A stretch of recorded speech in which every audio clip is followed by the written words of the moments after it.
Channel ವಾರ್ತೆಗಳ ಪ್ರಾಯೋಜಕರು Muliya Keshav Bhat and sons, Madikeri, ಕೊಡಿಕಪ್ಪ, Puttur, Belthangady, Bengaluru. Palace Toyota, Balaji auto enterprises Mysuru private limited, Mysuru, Madikeri, Kushalnagar. Senthil Kumar textiles, Agrahara circle ಮತ್ತು ಗಾಂಧಿ ಸ್ಕ್ವೇರ್, ಮೈಸೂರು.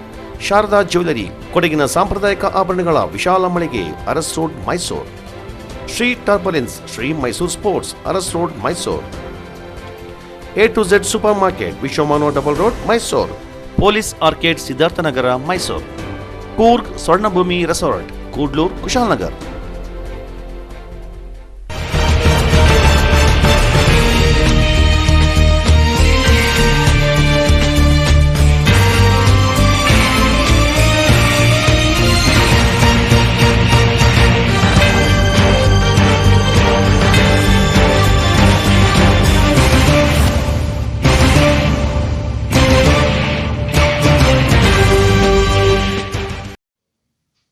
ತನ್ನ ಮನೆಯ ಮುಂದಿನ ತೋಟದಲ್ಲಿ ಗಾಂಜಾ ಗಿಡ ಬೆಳೆದಿದ್ದ ವ್ಯಕ್ತಿಯನ್ನು ಮಡಿಕೇರಿ ಗ್ರಾಮಾಂತರ ಠಾಣಾ ಪೊಲೀಸರು ಬಂಧಿಸಿದ್ದಾರೆ. ಮಡಿಕೇರಿ ತಾಲೂಕಿನ ಹೊಸಕೇರಿಯ ಕರ್ಣಯ್ಯನ ಚಂದ್ರಶೇಖರ್ ಬಂಧಿತ ಆರೋಪಿಯಾಗಿದ್ದಾನೆ. ತನ್ನ ತೋಟದಲ್ಲಿ ಅಕ್ರಮವಾಗಿ ಗಾಂಜಾ ಬೆಳೆದಿರುವ ಬಗ್ಗೆ ಖಚಿತ ಮಾಹಿತಿ ಪಡ್ಕೊಂಡ ಪೊಲೀಸರು ತೋಟದಲ್ಲಿ ಬೆಳೆದಿದ್ದ 2 ಗಾಂಜಾ ಗಿಡಗಳನ್ನು ಪತ್ತೆ ಹಚ್ಚಿ ವಶಪಡಿಸಿಕೊಂಡಿದ್ದು ಆರೋಪಿಯನ್ನ ಬಂಧಿಸಿದ್ದಾರೆ. ಮಡಿಕೇರಿ ಗ್ರಾಮಾಂತರ ಪೊಲೀಸ್ ಠಾಣೆ inspector Ravikiran, sub inspector Sadashiva ಮತ್ತು ಸಿಬ್ಬಂದಿಗಳು ಕಾರ್ಯಾಚರಣೆಯಲ್ಲಿ ಪಾಲ್ಗೊಂಡಿದ್ದರು.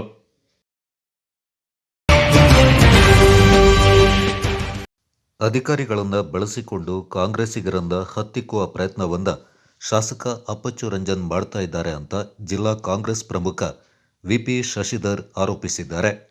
ಮಡಿಕೇರಿಯಲ್ಲಿ ಸುದ್ದಿಗೋಷ್ಠಿಯಲ್ಲಿ ಮಾತನಾಡಿದ ಅವರು, ಕುಶಾಲನಗರ ತಾಲೂಕು ಉದ್ಘಾಟನಾ ಸಂದರ್ಭ ಹೋರಾಟ ಸಮಿತಿಯ ಕಾರ್ಯಕರ್ತರೊಂದಿಗೆ ದುರ್ವರ್ತನೆಯನ್ನ ತೋರಿದ ಪೊಲೀಸ್ ಅಧಿಕಾರಿಯನ್ನ ಶಾಸಕ ಅಪ್ಪಚ್ಚು ರಂಜನ್ ರಕ್ಷಣೆ ಮಾಡ್ತಾ ಇದ್ದಾರೆ ಅಂತ ಆರೋಪಿಸಿದ್ರು. ಪೊಲೀಸ್ ಅಧಿಕಾರಿ ಮಹೇಶ್ ಎಂಬುವರ ವರ್ತನೆಯನ್ನ ಖಂಡಿಸಿ ಕುಶಾಲನಗರದಲ್ಲಿ ಪ್ರತಿಭಟಿಸಿದ ಕಾಂಗ್ರೆಸ್ ಕಾರ್ಯಕರ್ತರ ಮೇಲೆ ಅಧಿಕಾರಿಗಳನ್ನ ಸಾಕ್ಷಿಯನ್ನಾಗಿಸಿ ಕೋವಿಡ್ ನಿಯಮಾವಳಿಯ ಉಲ್ಲಂಘನೆ ಆರೋಪದಡಿ ಮೊಕದ್ದಮೆ ದಾಖಲಿಸಲಾಗಿದ್ದು, ಬಿಜೆಪಿಯವರು ತಮಗೆ ಬೇಕಾದವರನ್ನ ಅಧಿಕಾರಿಗಳಾಗಿ ನೇಮಕ ಮಾಡಿಕೊಂಡು ಕಾನೂನನ್ನು ದುರ್ಬಳಕೆ ಮಾಡಿಕೊಳ್ಳಲಾಗಿದೆ ಎಂದು ಆರೋಪಿಸಿದರು. ಕೊಡಗು ಜಿಲ್ಲೆಯಲ್ಲಿ ಅಧಿಕಾರಿ ಶಾಹಿ ವ್ಯವಸ್ಥೆ ಕುಸಿದಿದ್ದು ವರ್ಗಾವಣೆ ದಂಧೆ ನಡೀತಾ ಇದೆ. ಅಧಿಕಾರಿಗಳು ಶಾಸಕರ ಪರ ಕೆಲಸ ಮಾಡ್ತಾ ಇದ್ದಾರೆ ಅಂತ ದೂರಿದ್ರು. ಕೊಡಗಿಗೆ ಸಚಿವ ಸ್ಥಾನ ಸಿಗಲಿಲ್ಲ ಎಂಬ ಕಾರಣಕ್ಕೆ ಬಿಜೆಪಿ ಕಾರ್ಯಕರ್ತರನ್ನ ಬೆಂಗಳೂರಿಗೆ ಕರೆದುಕೊಂಡು ಹೋಗುವಾಗ ಕೋವಿಡ್ ನಿಯಮಾವಳಿ ಇರಲಿಲ್ಲವೇ ಅಂತ ಪ್ರಶ್ನೆ ಮಾಡಿದವರು, ಆಡಳಿತ ಪಕ್ಷದವರಿಗೆ ಒಂದು ಕಾನೂನು, ವಿರೋಧ ಪಕ್ಷದವರಿಗೆ ಒಂದು ಕಾನೂನು ರಚಿಸಲಾಗಿದ್ದು ನಮ್ಮ ಮೇಲೆ ಯಾವುದೇ ಮೊಕದ್ದಮೆಯನ್ನು ದಾಖಲಿಸಿದ್ರೂ ಜಗ್ಗದೆ ಅಕ್ಟೋಬರ್ ತಿಂಗಳಲ್ಲಿ ಅಧಿಕಾರಿಯ ವಿರುದ್ಧ ಮತ್ತೆ ಪ್ರತಿಭಟನೆ ನಡೆಸುವುದಾಗಿ ಎಚ್ಚರಿಕೆ ನೀಡಿದರು. ಬಿಜೆಪಿ ನೇತೃತ್ವದ ಸರ್ಕಾರ ಅಸ್ತಿತ್ವಕ್ಕೆ ಬಂದಾಗಲೆಲ್ಲ ಮಾನ್ಯ ಅಪ್ಪಚ್ಚು ರಂಜನ್ ಅವರು ನಮ್ಮ ಶಾಸಕರಾದ ಅವಧಿಯಲ್ಲಿ ಅವರ ನೈಜ ರೂಪ ಬಯಲು ಬರುತ್ತೆ. ಅವರು ಈ ಹಿಂದೆ ಯಡಿಯೂರಪ್ಪನವರು ಮುಖ್ಯಮಂತ್ರಿ ಆಗಿದ್ದಾಗ ನಮ್ಮ ಮೇಲೆ 4 ಮೊಕದ್ದಮೆಯನ್ನು ದಾಖಲಿಸಿದರು. ಈ ಬಾರಿ ಮತ್ತೆ ಅವರ ಸರ್ಕಾರ, ಬೊಮ್ಮಾಯಿ ಸರ್ಕಾರ ಬಂದಿದೆ. ಈಗ ಮತ್ತೆ ನಮ್ಮ ವಿರುದ್ಧ ಮೊಕದ್ದಮೆ ದಾಖಲಿಸುವಂತ ಪ್ರತಿಕಾರ ತೀರಿಸಿಕೊಳ್ಳುವ ಸೇಡಿನ ಮನೋಭಾವದ ಒಂದು ಸಣ್ಣತನದ ಮತ್ತು ಚಿಲ್ಲರೆತನದ ರಾಜಕಾರಣವನ್ನು ಅವರು ಮಾಡಲಿಕ್ಕೆ ಆರಂಭ ಮಾಡಿದ್ದಾರೆ. ಕುಶಾಲನಗರದಲ್ಲಿ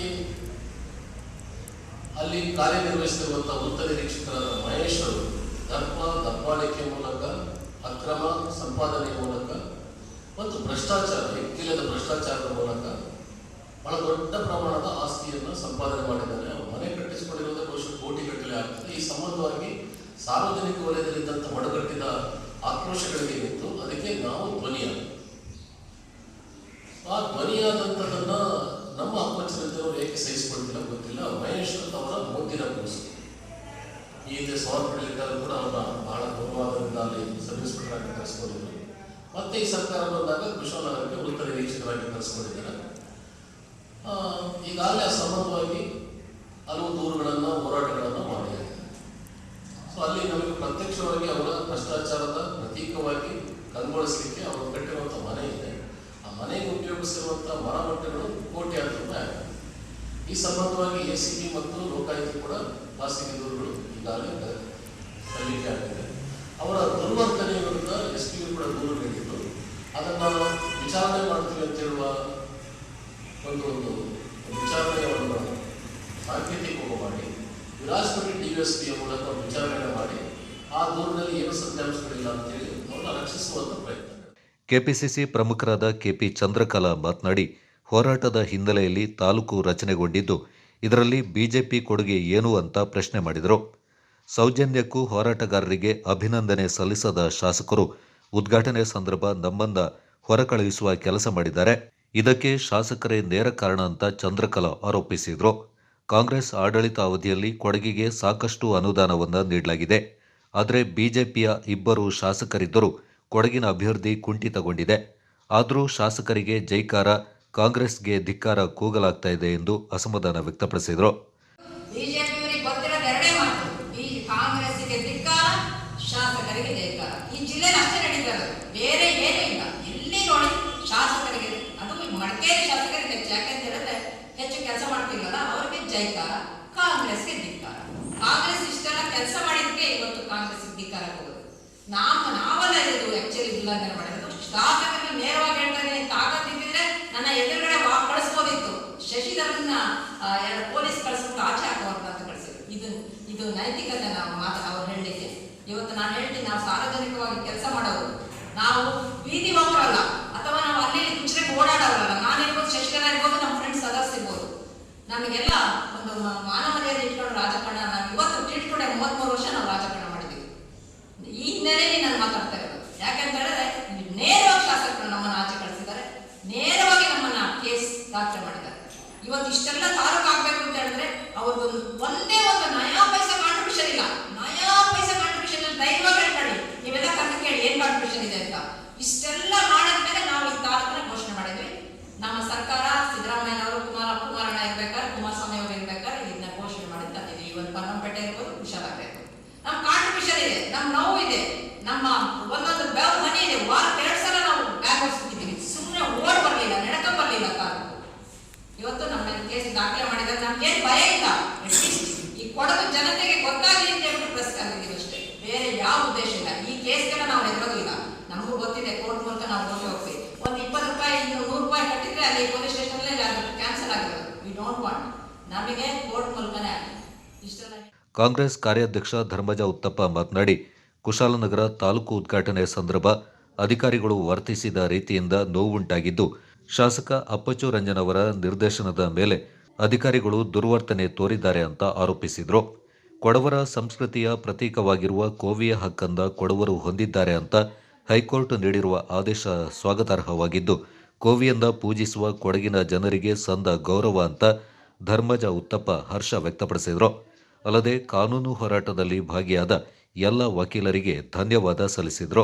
ಇವತ್ತು ಕೊಡಗಿನ ಒಂದು ಜ್ವಲಂತ ಸಮಸ್ಯೆ ಆಗಿರುವಂಥ ಕೊಡಗಿನ ಜಮಾಯಿಗಳು ಮತ್ತು ಕೋವಿ ಹಕ್ಕು ವಿಚಾರವಾಗಿ ಇವತ್ತು ಕರ್ನಾಟಕ ಉಚ್ಚ ನ್ಯಾಯಾಲಯ ಕಳೆದ 6 ವರ್ಷಗಳಿಂದ ಒಂದು ಪೆಂಡಿಂಗ್ PL ಪಬ್ಲಿಕ್ ಲಿಟಿಗೇಷನ್ ಇದನ್ನು ಇವತ್ತು ರದ್ದು ಮಾಡಿ ಇವತ್ತು ಶುಭ ಸುದ್ದಿಯನ್ನು ಕೊಟ್ಟಿದೆ. ಆದ್ದರಿಂದ ಈ ವಿಚಾರವಾಗಿ ಕಾಂಗ್ರೆಸ್ಸು ಏನು ಈ ಹೋರಾಟದಲ್ಲಿ ಏನು ವಕಾಲತ್ತು ವಹಿಸಿ ವಾದ ಮಂಡಿಸಿದಂಥ ನಮ್ಮ ಹಿರಿಯ ನ್ಯಾಯವಾದಿಗಳಾದ AS ಪನ್ನಣ್ಣವರು, ಸಜ್ಜನ್ ಕುವೆನವರು, ಡ್ಯಾನ್ ಚಿನ್ನಪ್ಪನವರು, MT ನಾಳಿನವರು, ಗಗನ್ ಬೆಳ್ಳೆಪ್ಪನವರಿಗೆ ಕಾಂಗ್ರೆಸ್ ಪಕ್ಷ ಅಭಿನಂದನೆ ಮತ್ತು ಧನ್ಯವಾದಗಳನ್ನು ಸಲ್ಲಿಸುತ್ತದೆ. ಇದು ಎಲ್ಲ ಜಮಾಯಿಗಳ ಕೊಡಗಿನ ಏನು ಕೊಡಗು ವಯಸ್ ಮತ್ತು ಜಮಾಯಿಗಳಿಗೆ ಇದು ಸಂದಂತ ಒಂದು ಗೌರವ.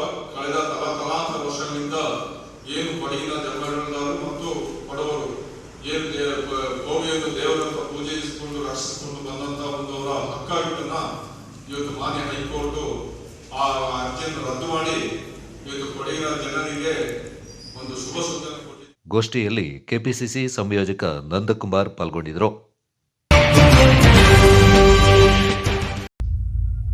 ಕೊಡಗು ಜಿಲ್ಲೆಯ ರೈತರು ಕಳೆದ 4 ವರ್ಷಗಳಿಂದ ಅತಿವೃಷ್ಟಿ ಅನಾವೃಷ್ಟಿಯಿಂದ ಸಂಕಷ್ಟಕ್ಕೆ ಸಿಲುಕಿದ್ರು.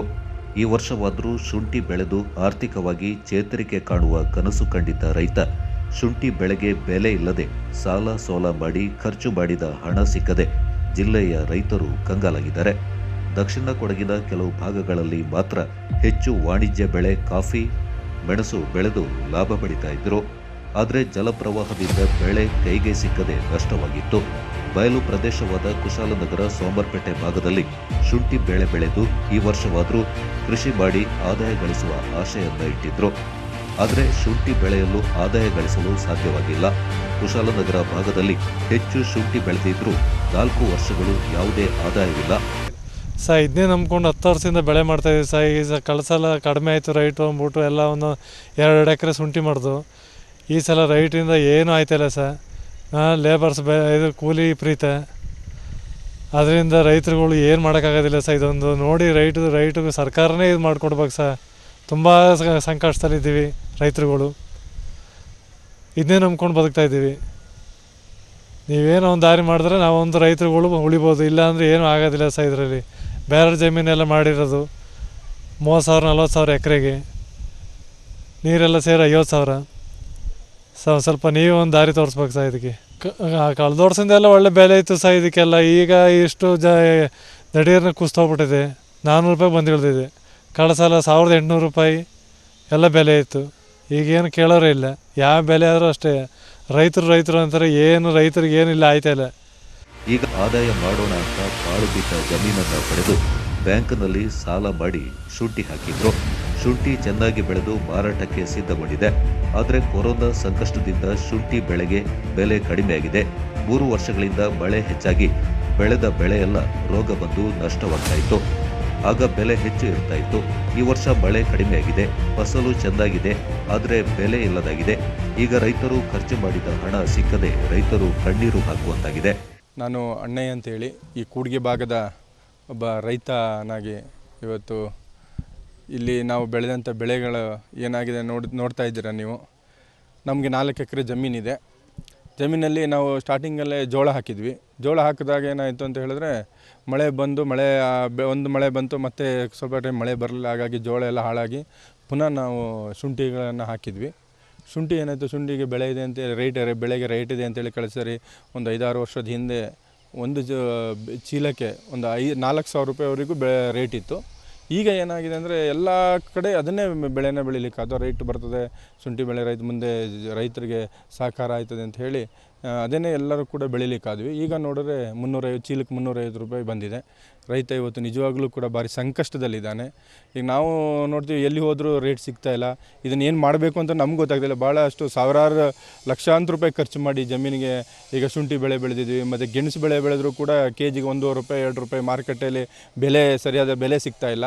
ಮತ್ತು ಎಲ್ಲಿ ಹೋದರೂ ರೈತ ಬೆಳೆದಂಥ ಬೆಳೆಗೆ ಏನು ರೇಟೇ ಸಿಗ್ತಾಯಿಲ್ಲ, ಬೆಲೆನೇ ಸಿಗ್ತಾಯಿಲ್ಲ. ಆದ್ದರಿಂದ ನಾವು ಏನು ಮಾಡಬೇಕು ತೋಚ್ತಾ ಇಲ್ಲ. ಹಾಗಾಗಿ ನಿಜವಾಗ್ಲೂ ಇವತ್ತು ಕೂಡ ಭಾರಿ ಸಂಕಷ್ಟದಲ್ಲಿದ್ದೀವಿ ನಾವು. ವಾಣಿಜ್ಯ ಬೆಳೆಯಿಂದ ಭಾರಿ ಲಾಭ ಗಳಿಸಬಹುದೆಂಬ ಅವರ ಲೆಕ್ಕಾಚಾರ ಉಲ್ಟಾಗಿದೆ. ಶುಂಠಿ ಚೀಲಕ್ಕೆ 3,000ದಿಂದ 6,000ವರೆಗೆ ಇದ್ದ ಬೆಲೆ ಈಗ ಚೀಲಕ್ಕೆ 600ರಿಂದ 700 ರೂಪಾಯಿಗೆ ತಲುಪಿದ್ದು ಬೆಳೆ ತೆಗೆದ್ರೂ ನಷ್ಟ, ಭೂಮಿಯಲ್ಲೂ ಬಿಟ್ಟರೂ ನಷ್ಟವಾಗುವ ಪರಿಸ್ಥಿತಿ ಎದುರಾಗಿದೆ. ನಷ್ಟ ನಡುವೆ ಮಾಡಿದ ಸಾಲ ಹೇಗೆ ತೀರಿಸೋದು ಅಂತ ರೈತರು ಪರಿತಪಿಸ್ತಾ ಇದ್ದಾರೆ. ಕುಶಾಲನಗರದ 106 ಎಕರೆ ಜಮೀನಿನಲ್ಲಿ ಶುಂಠಿಯನ್ನ ಬೆಳೆಯಲಾಗಿದೆ. ಕೆಲವರಿಗೆ ಹೇಳಿಕೊಳ್ಳುವಷ್ಟು ಇಳುವರಿ ಬರಲಿಲ್ಲ. ಇನ್ನು ಕೆಲವರಿಗೆ ಇಳುವರಿ ಬಂದರೂ ಸೂಕ್ತ ಬೆಲೆ ಸಿಗಲಿಲ್ಲ. ಇನ್ನು ಕೆಲವರಿಗೆ ಒಂದಷ್ಟು ಲಾಭ ಬಂದರೂ ಅದನ್ನು ಉಳಿಸಿಕೊಳ್ಳದೆ ಇನ್ನಷ್ಟು ಕೃಷಿ ಮಾಡಿ ಹೆಚ್ಚು ಲಾಭ ಪಡೆಯುವ ಆಸೆಗೆ ಬಿದ್ದು ನಷ್ಟ ಮಾಡಿಕೊಂಡಿದ್ದಾರೆ. ನನ್ನ ಹೆಸರು ಅಮೀದ್ ಅಂತ. ನಾನು ಕೂಡಿಗೆ ರೈತ ಸೇವಾ ಸಹಕಾರ ಸಂಘದ ಉಪಾಧ್ಯಕ್ಷ ಹಾಗೂ ಕೂಡಿಗೆ ಗ್ರಾಮ ಪಂಚಾಯತಿ ಸದಸ್ಯ ಕೂಡ ಆಗಿದ್ದೀನಿ. ಜೊತೆಯಲ್ಲಿ ನಾನು ರೈತ ಕೂಡ. ನನಗೂ ಜಮೀನಿದೆ ಇಲ್ಲಿ.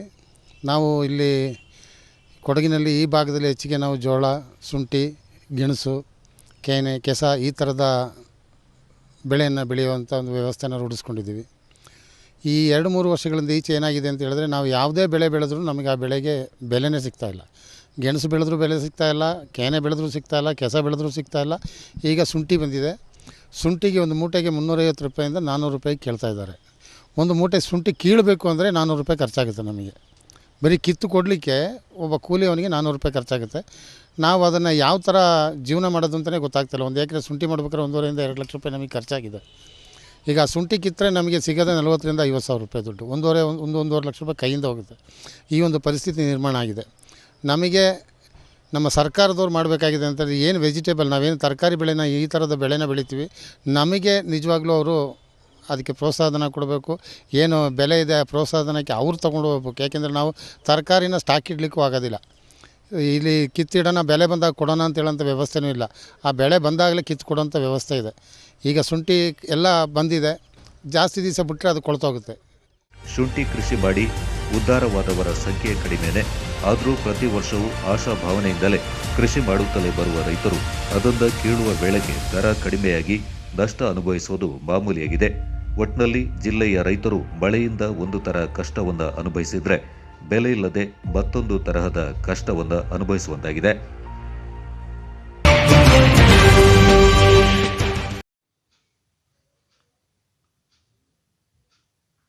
ಕಾಫಿ ಗಿಡಗಳ ನಿರ್ವಹಣೆ, ಕಾಂಡ ಕೊರತಗಳಂತಹ ಕೀಟಬಾಧೆಗಳ ಹತೋಟಿ ಕ್ರಮಗಳು, ಕಸಿಕಟ್ಟುವ ವಿಧಾನ ಮತ್ತು ಸಸ್ಯ ಸಂವರ್ಧನಾ ಕ್ರಿಯೆಗಳ ಮೂಲಕ ಮೂಲತಳಿ ಅಭಿವೃದ್ಧಿಯ ಬಗ್ಗೆ ಚಟ್ಟಳ್ಳಿ ಕಾಫಿ ಉಪಸಂಶೋಧನಾ ಕೇಂದ್ರದಲ್ಲಿ ಬೆಳೆಗಾರರಿಗೆ ಪ್ರಾತ್ಯಕ್ಷಿಕ ಮಾಹಿತಿ ಕಾರ್ಯಾಗಾರವನ್ನು ಏರ್ಪಡಿಸಲಾಗಿತ್ತು.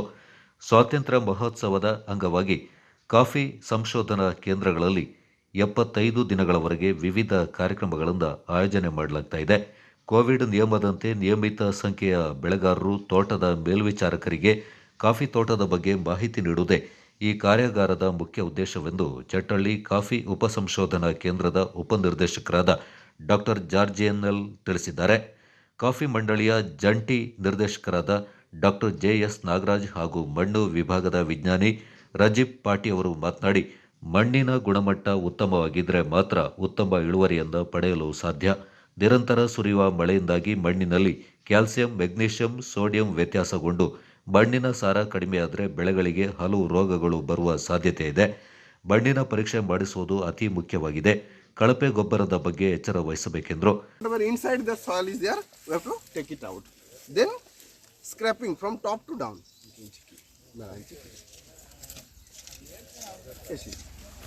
ಈಗ ಗೋಡೆ ಏನ್ ಫಾರ್ಮ್ ಆಗಿದೆಯಲ್ಲ ಆ ಗೋಡೆದು ಮೇಲ್ಗಡೆ This soil only we have to take it out.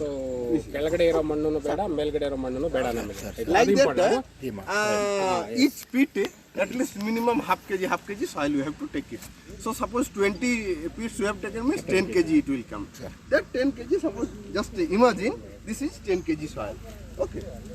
All the soils, everything you mix, whatever those this type of sticks or all roots are there, you have to remove it. Otherwise your organic carbon or nitrogen percentage will come high. Then you have to make it quartering technique. Okay. Means 2%. Coffee ಗಿಡಗಳಿಗೆ ಬರುವ berry borer ನಿಯಂತ್ರಣಕ್ಕೆ ಹಲವು ಕ್ರಮದ ಬಗ್ಗೆ ಕೀಟ ತಜ್ಞರಾದ doctor Manjunath Reddy, coffee ತಳಿ ಅಭಿವೃದ್ಧಿ, ಸಸ್ಯ ಮೂಲದ ಸಂವರ್ಧನೆ, ಕಸಿ ಕಟ್ಟುವಿಕೆಯ ಬಗ್ಗೆ ತಳಿ ಅಭಿವೃದ್ಧಿ ತಜ್ಞರಾದ ಡಾಕ್ಟರ್ ಶಿವಲಿಂಗು ಹಾಗೂ ಬೇಸಾಯ ತಜ್ಞರಾದ ಮುಕರೀಬ್ ಅವರು ಕಾಫಿ ಬೇಸಾಯ ಕ್ರಮದ ಬಗ್ಗೆ ಕಾಫಿ ಗಿಡಗಳಲ್ಲಿ ಪ್ರಾತ್ಯಕ್ಷಿಕೆಯ ಮೂಲಕ ತಿಳಿಸಿದರು. It will be more or less. Maybe only if top side we will take, that also may be more or less. In downside also what problems are coming after application of fertilizer, regular that rains are coming, so that all these nutrients are coming that downside. So more concentration will be there. So we should take the average area. Average area means how many type of this type of peat you can take from your state, that much accuracy you will get it. Okay. It is not like that only 4 are told or we are seeing that 4 only it will be sufficient. Not like that. If you are taking 20, it is far better. September 26ರ ಭಾನುವಾರ coffee ಬೆಳೆಗಾರರಿಗೆ ಮಾಹಿತಿ ಹಾಗೂ ಪ್ರಾತ್ಯಕ್ಷಿಕ ಕಾರ್ಯಾಗಾರ Chettalli coffee ಸಂಶೋಧನಾ ಉಪಕೇಂದ್ರದಲ್ಲಿ ನಡೆಯಲಿದೆ ಎಂದು Chettalli coffee ಉಪಸಂಶೋಧನಾ ಕೇಂದ್ರದ ಉಪನಿರ್ದೇಶಕರಾದ ಡಾಕ್ಟರ್ ಜಾರ್ಜನ್ಎಲ್ ತಿಳಿಸಿದ್ದಾರೆ.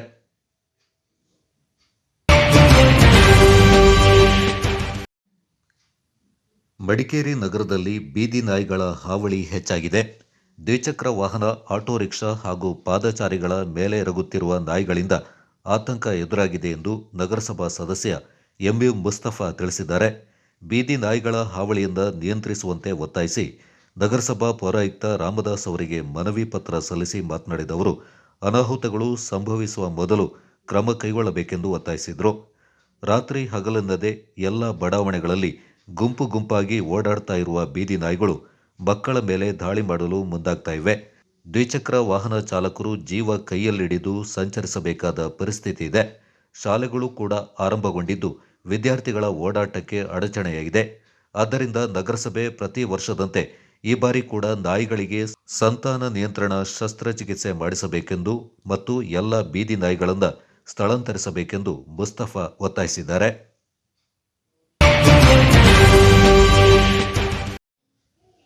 ಸಂಸ್ಕೃತ ಶ್ಲೋಕವೊಂದ ಅತಿ ವೇಗವಾಗಿ ಪಠಿಸೋದರ ಮೂಲಕ ಕೊಡಗು ಜಿಲ್ಲೆಯ ಬಾಲಕಿಯೊಬ್ಬಳು ನೂತನ ದಾಖಲೆಯನ್ನು ನಿರ್ಮಿಸಿದ್ದಾಳೆ.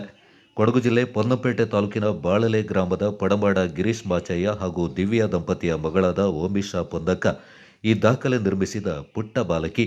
ವಕ್ರತುಂಡ ಮಹಾಕಾಯ ಕೋಟಿ ಸೂರ್ಯ ಸಮಪ್ರಭ ಶ್ಲೋಕವೊಂದ 1 ನಿಮಿಷದಲ್ಲಿ 18 ಬಾರಿ ಪಠಿಸೋದರ ಮೂಲಕ ಓಮಿಶಾ ಇಂಟರ್ನ್ಯಾಷನಲ್ ಬುಕ್ ಆಫ್ ರೆಕಾರ್ಡ್ಸ್ನಲ್ಲಿ ತನ್ನ ಹೆಸರನ್ನು ಸೇರಿಸಿಕೊಂಡಿದ್ದಾಳೆ. ವಿಶೇಷವೆಂದರೆ ಲಾಕ್ಡೌನ್ ಸಮಯದಲ್ಲಿ ಮನೆಯಲ್ಲೇ ಉಳಿದಿದ್ದ ಓಮಿಶಾ ಅಲ್ಪಕಾಲದಲ್ಲಿ ಆನ್ಲೈನ್ ಮೂಲಕ ಸಂಸ್ಕೃತವನ್ನು ಕಲಿತು ಈ ವಿಶಿಷ್ಟ ಸಾಧನೆಯನ್ನ ಮಾಡಿದ್ದಾಳೆ. ವಕ್ರತುಂಡ ಮಹಾಕಾಯ ಕೋಟಿ ಸೂರ್ಯ ಸಮಗ್ರ ನಿರ್ವಿಘ್ನಂ ಕುರುವೇ ಸರ್ವಕಾರ ಸರ್ವದ. ವಕ್ರತುಂಡ ಮಹಾಕಾಯ ಕೋಟಿ ಸೂರ್ಯ ಸಮಗ್ರ ನಿರ್ವಿಘ್ನಂ ಕುರುವೇ ಸರ್ವಕಾರ ಸರ್ವದ. ವಕ್ರತುಂಡ ಮಹಾಕಾಯ ಕೋಟಿ ಸೂರ್ಯ ಸಮಗ್ರ ನಿರ್ವಿಘ್ನಂ ಕುರುವೇ ಸರ್ವಕಾರ ಸರ್ವದ. ವಕ್ರತುಂಡ ಮಹಾಕಾಯ ಕೋಟಿ ಸೂರ್ಯ ಸಮಗ್ರ ನಿರ್ವಿಘ್ನಂ ಕುರುವೇ ಸರ್ವಕಾರ ಸರ್ವದ. ವಕ್ರತುಂಡ ಮಹಾಕಾಯ ಕೋಟಿ ಸೂರ್ಯ ಸಮಗ್ರ ನಿರ್ವಿಘ್ನಂ ಕುರುವೇ ಸರ್ವಕಾರ ಸರ್ವದ. ವಕ್ರತುಂಡ ಮಹಾಕಾಯ ಕೋಟಿ ಸೂರ್ಯ ಸಮಗ್ರ ನಿರ್ವಿಘ್ನಂ ಕುರುವೇ ಸರ್ವಕಾರ ಸರ್ವದ. ಕೂರ್ಗ್ ಪಬ್ಲಿಕ್ ಸ್ಕೂಲ್ನಲ್ಲಿ 7ನೇ ತರಗತಿಯಲ್ಲಿ ವ್ಯಾಸಂಗ ಮಾಡ್ತಾ ಇರುವ ಓಮಿಶಾ 2 ವರ್ಷಗಳ ಹಿಂದೆ ತನ್ನ ಪೋಷಕರ ಇಚ್ಛೆಯಂತೆ ಸಂಸ್ಕೃತ ಕಲಿಯಲು ಮುಂದಾಗಿದ್ಲು. Hello all, I am Omisha Pannaka, studying in class 7 in Coorg Public School. I am from Kodagu district of Karnataka. I would like to introduce my family who have always been supportive. He is my father Girish Machaya, my mother Divya, my little brother Subhaya and my grandmother Janaki. Imaginary India has introduced Sanskrit to me. Lakshmi Narasimha Rao sir is my Sanskrit guru. I have made a record by reciting maximum times Vakratuna Mahakaya Shloka in a minute. I am grateful to International Book of Record for giving me such a wonderful opportunity. Thank you. ಕೋವಿಡ್ನಿಂದ lockdown ಆದ ಬಳಿಕ ಓಮಿಶಾಗೆ ಕ್ಲಾಸ್ಗೆ ತೆರಳಿ ಸಂಸ್ಕೃತ ಕಲಿಯಲು ಸಾಧ್ಯವಾಗದಿದ್ದಾಗ online class ಮತ್ತು ಸಾಮಾಜಿಕ ಜಾಲತಾಣಗಳಲ್ಲಿ ಲಭ್ಯವಿರುವ ವಿಡಿಯೋದ ಮೂಲಕ ಸಂಸ್ಕೃತ ವಿದ್ಯಾಭ್ಯಾಸ ಮುಂದುವರೆಸಿದ್ಲು. ಇದಾದ ಬಳಿಕ ಶ್ಲೋಕಗಳನ್ನು ಪಠಿಸೋದನ್ನ ಕಲಿತ ಓಮಿಶಾ ತಾನು ವೇಗವಾಗಿ ಶ್ಲೋಕ ಹೇಳಬಹುದು ಅನ್ನೋದನ್ನು ಅರಿತಿದ್ದಾಳೆ. ಈ ಬಾಲಕಿಯ ವಿಶೇಷ ಪ್ರತಿಭೆಯಿಂದ ಕಂಡ ಸಂಸ್ಕೃತ ಶಿಕ್ಷಕರು ಈಕೆಯ ವಿಡಿಯೋವೊಂದ ಇಂಟರ್ನ್ಯಾಷನಲ್ ಬುಕ್ ಆಫ್ ರೆಕಾರ್ಡ್ಸ್ ಸಂಸ್ಥೆಗೆ ಕಳಿಸಿದ್ರು. ಇದೀಗ ಈ ಸಂಸ್ಥೆ ಓಮಿಶಾಳ ಪ್ರತಿಭೆಯನ್ನು ಗುರುತಿಸಿ ಈಕೆಯ ಹೆಸರನ್ನ ತಮ್ಮ ರೆಕಾರ್ಡ್ ಬುಕ್ನಲ್ಲಿ ಸೇರಿಸಿ ಸರ್ಟಿಫಿಕೇಟ್ ಹಾಗೂ ಮೆಡಲ್ ನೀಡಿ ಗೌರವಿಸಿದ್ದಾರೆ. ಇಷ್ಟೇ ಅಲ್ಲದೆ ಓಮಿಶಾ ಲಾಕ್ಡೌನ್ ವೇಳೆಯಲ್ಲಿ ಬಿಡುವಿನ ವೇಳೆಯಲ್ಲಿ ವಾಟರ್ ಕಲರ್ ಮೂಲಕ ಚಿತ್ರ ಬಿಡಿಸೋದನ್ನ ಕಲಿತು ಉತ್ತಮ ಚಿತ್ರ ಕಲಾವಿದೆಯಾಗಿ ಹೊರಹೊಮ್ಮಿದ್ದಾಳೆ.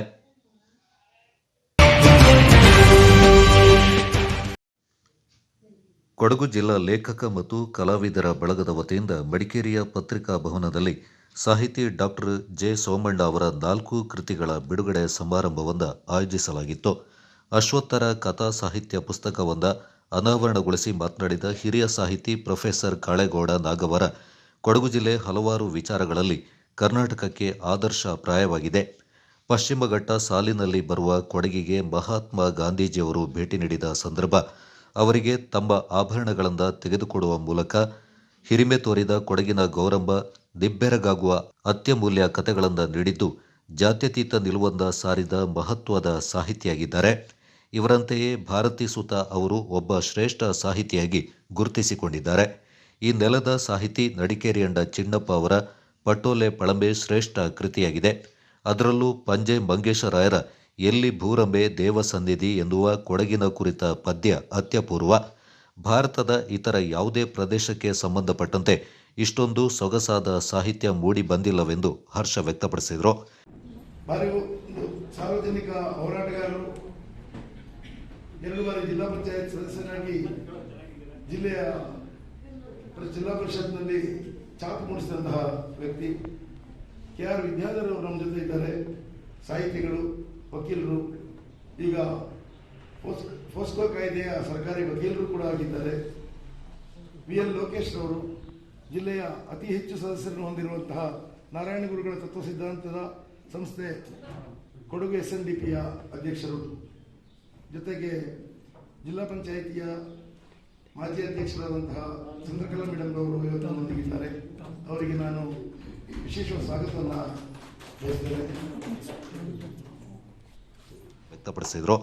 ಶ್ರೀ ನಾರಾಯಣ ಗುರುಗಳ ಕುರಿತ ಮೌನ ಕಣಿವೆಯ ಸಂತ ಪುಸ್ತಕವೊಂದ ಅನಾವರಣಗೊಳಿಸಿದ ಜಿಲ್ಲಾ ಕನ್ನಡ ಸಾಹಿತ್ಯ ಪರಿಷತ್ನ ಮಾಜಿ ಅಧ್ಯಕ್ಷ TP ರಮೇಶ್, 1.5 ಶತಮಾನಗಳ ಹಿಂದೆ ಶ್ರೀ ನಾರಾಯಣ ಗುರುಗಳು ಸಮಾನತೆಯ ಸಮಾಜಕ್ಕಾಗಿ ನಡೆಸಿದ ಹೋರಾಟಗಳು ಮಾನವ ಕುಲದ ಏಕತೆಗೆ ನಾಂದಿಯನ್ನ ಹಾಡಿದೆ.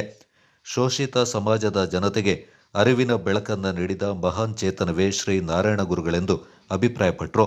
ಕೊಂಡು ಓದುವ ಆಂದೋಲನ ನಡೆಯಲಿ, ಸಾಹಿತ್ಯ ಕ್ಷೇತ್ರದಲ್ಲಿ ಕೃಷಿ ಮಾಡಿ ಸಾಹಿತಿಗಳು ಹೊರತರುವ ಪುಸ್ತಕಗಳನ್ನು ಕೊಂಡು ಓದುವ ಆಂದೋಲನ ಆರಂಭವಾಗಬೇಕೆಂದರು.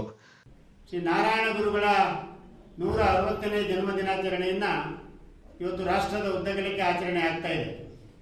ಅವರು ಜನಿಸಿ 1.5 ಶತಮಾನ ಕಳೆದರೂ ಶ್ರೀ ನಾರಾಯಣ ಗುರುಗಳು ಸಮಾಜ ಸುಧಾರಕರಾಗಿ ಸಾಧಿಸಿದ ಸಫಲತೆ, ಧರ್ಮ ಸಾಮರಸ್ಯದ ಕುರಿತು ಸಾಧಿಸಿದ ಸಂದೇಶ ಇಂದು ಜೀವಂತವಾಗಿ ಉಳಿದು ಮುಂದಿನ ಪೀಳಿಗೆಗೆ ಮಾರ್ಗದರ್ಶನ ಮಾಡುತ್ತಿದೆ.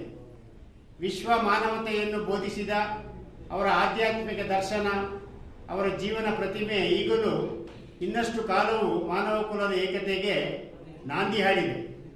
ಅವಕಾಶ ವಂಚಿತರಲ್ಲಿ, ಜಾತಿಯ ಅಮಾನುಷ ಕಾರ್ಯಕ್ಕೆ ಒಳಗಾಗಿ ನರಳಿದವರಲ್ಲಿ, ಅನಕ್ಷರತೆ ಅಜ್ಞಾನಗಳಲ್ಲಿ ಮುಳುಗಿದವರಲ್ಲಿ ಸ್ವಪ್ರಜ್ಞೆಯನ್ನು ಜಾಗೃತಗೊಳಿಸಿ ವಿಶೇಷವಾಗಿ ದುರ್ಬಲ ವರ್ಗಗಳ ಉನ್ನತಿಗಾಗಿ ಜೀವನವಿಡೀ ಶ್ರಮಿಸಿ ಕೃತಾರ್ಥರಾಗಿ ಸರ್ವರ ಗೌರವ ಆಧಾರಗಳಿಗೆ ಪಾತ್ರರಾಗಿ ಜೀವಿತ ಕಾಲದಲ್ಲಿಯೇ ದಂತಕಥೆಯಾದವರು ಶ್ರೀ ನಾರಾಯಣ ಗುರುಗಳು.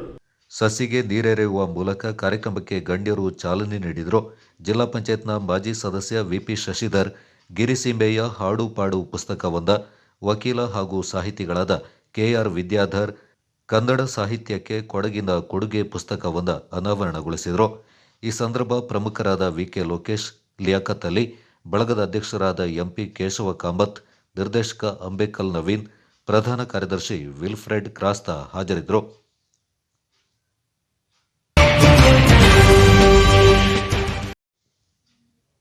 ಕೇಂದ್ರ ಸರ್ಕಾರವು ಜಾರಿಗೆ ತಂದಿರುವ ರೈತರ ಪರ ಮಸೂದೆಗಳು ಬಡ ರೈತರಿಗೆ ಮಾರಕವಾಗಲಿದೆ ಮತ್ತು ರೈತರಿಗೆ ಯಾವುದೇ ರೀತಿಯಲ್ಲಿ ಉಪಯೋಗವಾಗುವುದಿಲ್ಲ. ದೇಶವ್ಯಾಪ್ತಿ ಹಮ್ಮಿಕೊಂಡಿರುವ ಭಾರತ ಬಂದ್ಗೆ ಕರೆ ನೀಡಿರುವ ಹಿನ್ನೆಲೆಯಲ್ಲಿ ಕೊಡಗು ಜಿಲ್ಲಾ ರೈತ ಸಂಘವು ಬೆಂಬಲ ಸೂಚಿಸುತ್ತದೆ ಎಂದು ಕೊಡಗು ಜಿಲ್ಲಾ ರೈತ ಸಂಘದ ಪ್ರಧಾನ ಕಾರ್ಯದರ್ಶಿ ಚಟ್ರುಮಾಡ ಸುಜಯ್ ಬೋಪಾಯಿ ಅವರು ಪತ್ರಿಕಾಗೋಷ್ಠಿಯಲ್ಲಿ ಹೇಳಿದ್ದಾರೆ. ಕರ್ನಾಟಕ ರಾಜ್ಯ ರೈತ ಸಂಘ ಕೊಡಗು ಜಿಲ್ಲಾ ಘಟಕ ಗೋಣಿಕೊಪ್ಪಲಿನ ಕೇಂದ್ರ ಕಚೇರಿಯಲ್ಲಿ ಕೇಂದ್ರ ಸರ್ಕಾರ ರೈತ ಮಸೂದೆಗಳನ್ನು ವಿರೋಧಿಸಿ ದಿನಾಂಕ 27ರಂದು ಬಂದ್ಗೆ ಬೆಂಬಲ ಸೂಚಿಸುವ ಹಿನ್ನೆಲೆಯಲ್ಲಿ ಕರೆಯಲಾಗಿದ್ದ ಪತ್ರಿಕಾಗೋಷ್ಠಿಯಲ್ಲಿ ರೈತ ಸಂಘ ಪ್ರಧಾನ ಕಾರ್ಯದರ್ಶಿಗಳಾದ ಸುಜಯ್ ಮಾತನಾಡಿ, ಸೆಪ್ಟೆಂಬರ್ 17, 2020ರಲ್ಲಿ ಲೋಕಸಭೆಯಲ್ಲಿ ಕೃಷಿ ಮಸೂದೆ ಬಿಲ್ ಪಾಸ್ ಮಾಡುವಂತೆ ಕೇಂದ್ರ ಸರ್ಕಾರ ಅರ್ಜಿಯನ್ನು ಸಲ್ಲಿಸಿತ್ತು.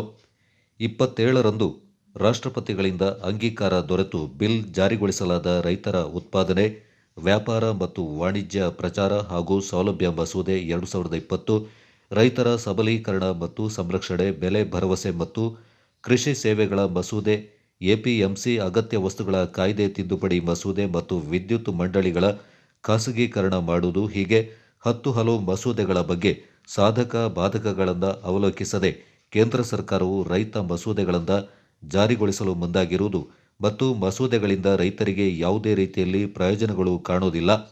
ಇಲ್ಲಿ ರೈತರು ತಾವು ಬೆಳೆದ ಬೆಳೆಗಳಿಗೆ ಬೆಂಬಲ ಬೆಲೆ ಗೊತ್ತುಪಡಿಸುವುದು ಮತ್ತು ಸ್ಥಿರವಾದ ಬೆಲೆಯನ್ನು ನಿಗದಿಗೊಳಿಸಿ ಮಾರಾಟ ಮಾಡುವಲ್ಲಿ ರೈತರಿಗೆ ಅನುವು ಮಾಡಿಕೊಡಬೇಕು. ಅಲ್ಲದೆ ಕೊಡಗಿನಲ್ಲಿ ಬೆಳೆಯುವ ಕಾಫಿ ಮತ್ತು ಕರಿಮೆಣಸು ಬೆಳೆಗಳಿಗೆ ಸೂಕ್ತ ರೀತಿಯ ಬೆಂಬಲ ಘೋಷಣೆ ಮಾಡುವಂತೆ ಕುಟ್ಟದಿಂದ ಬೆಂಗಳೂರುವರೆಗಿನ ಜಾಥಾ ಹಮ್ಮಿಕೊಂಡು ಹೋರಾಟ ಮಾಡಲಾಗಿತ್ತು. ಆದರೂ ಸರ್ಕಾರವು ಯಾವುದೇ ರೀತಿಯಲ್ಲಿ ಪ್ರತಿಕ್ರಿಯೆ ವ್ಯಕ್ತಪಡಿಸಲಿಲ್ಲ. ಕೇಂದ್ರ ಸರ್ಕಾರವು ರೈತ ಬಳಕೆಯ ರಸಗೊಬ್ಬರದ ಬೆಲೆ, ಕೃಷಿ ಉಪಕರಣಗಳ ಬೆಲೆ ಮತ್ತು ಕೀಟನಾಶಕಗಳ ಬೆಲೆಗಳು ಗಗನಕ್ಕೇರಿದೆ. ಆದರೂ ಕೊಡಗಿನಲ್ಲಿ 2 ಬಾರಿ ಬೆಳೆಗಳನ್ನು ಪಡೆದರೂ ಬೆಂಬಲ ಬೆಲೆ ನಿಗದಿಗೊಳಿಸುವಲ್ಲಿ ಸರ್ಕಾರವು ವಿಫಲವಾಗಿದೆ ಎಂದು ಆರೋಪಿಸಿದರು. ರೈತರಿಗೆ ಪ್ರಯೋಜನವಾಗುವುದಿಲ್ಲ ಅಂತ ಆರೋಪಿಸಿ 27ರಂದು ನಡೆಯುವ ಭಾರತ ಬಂದ್ಗೆ ಕೊಡಗಿನ ಎಲ್ಲ ಸಂಘಟನೆಗಳು ಬೆಂಬಲ ಸೂಚಿಸುವಂತೆ ಮನವಿ ಮಾಡಿದರು.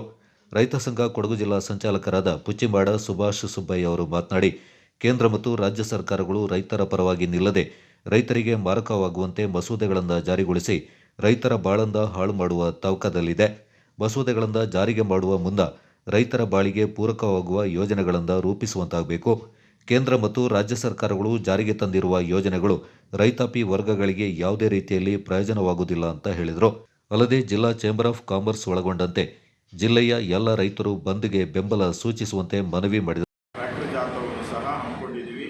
ಇದರಲ್ಲೂ ಸಹ ನಾವು ಕೇಂದ್ರ ಹಾಗೂ ರಾಜ್ಯ ಸರ್ಕಾರದ ಗಮನವನ್ನು ಸೆಳೆಯಲಿಕ್ಕೆ ಆದರೆ ಇದಕ್ಕೂ ಒಂದಿಷ್ಟು ಕಿಮ್ಮತ್ತು ಕೊಡದೆ ಎರಡೂ ಸರ್ಕಾರಗಳು ರೈತ ವಿರೋಧಿ ನೀತಿಯನ್ನು ಅನುಸರಿಸ್ತಾ ಬಂದಿದ್ದು ನಮ್ಮ ಯಾವುದೇ ಒಂದು ಬೇಡಿಕೆಯನ್ನು ನಿವಾರಿಸುವಲ್ಲಿ ವಿಫಲವಾಗಿದೆ. ಈ ಬಿಲ್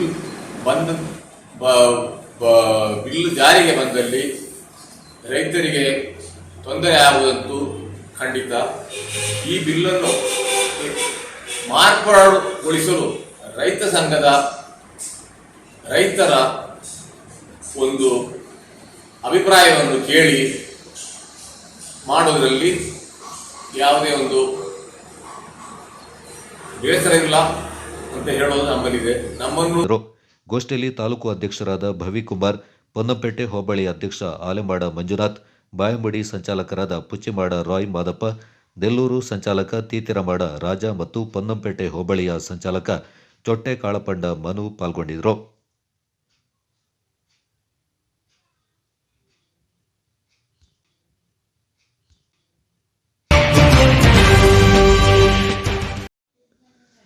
ಕೊಡಗು ಜಿಲ್ಲೆಯಲ್ಲಿ ಗುರುವಾರ 34 ಹೊಸ ಕೋವಿಡ್-19 ಪ್ರಕರಣಗಳು ದೃಢಪಟ್ಟಿದೆ. ಮಡಿಕೇರಿ ತಾಲೂಕಿನಲ್ಲಿ 8, ಸೋಮವಾರಪೇಟೆ ತಾಲೂಕಿನಲ್ಲಿ 11, ವಿರಾಜಪೇಟೆ ತಾಲೂಕಿನಲ್ಲಿ 15 ಹೊಸ ಕೋವಿಡ್-19 ಪ್ರಕರಣಗಳು ಕಂಡುಬಂದಿದೆ. ಜಿಲ್ಲೆಯಲ್ಲಿನ ಒಟ್ಟು ಕೋವಿಡ್-19 ಪ್ರಕರಣಗಳ ಸಂಖ್ಯೆ 34,672 ಆಗಿದ್ದು, ಒಟ್ಟು 33,650 ಮಂದಿ ಗುಣಮುಖರಾಗಿದ್ದಾರೆ. 598 ಸಕ್ರಿಯ ಪ್ರಕರಣಗಳಿದ್ದು, ಕಳೆದ 24 ಗಂಟೆಗಳ ಅವಧಿಯಲ್ಲಿ ಸಾವುಂಟಾಗಿಲ್ಲ. ಇದುವರೆಗೆ ಒಟ್ಟು 424 ಮರಣ ಪ್ರಕರಣಗಳು ವರದಿಯಾಗಿದೆ. ಜಿಲ್ಲೆಯಲ್ಲಿ ಕೋವಿಡ್ ಪಾಸಿಟಿವಿಟಿ ದರ 1% ಆಗಿದೆ ಎಂದು ಜಿಲ್ಲಾಧಿಕಾರಿ ಚಾರುಲತಾ ಸೋಮಲ್ ತಿಳಿಸಿದ್ದಾರೆ.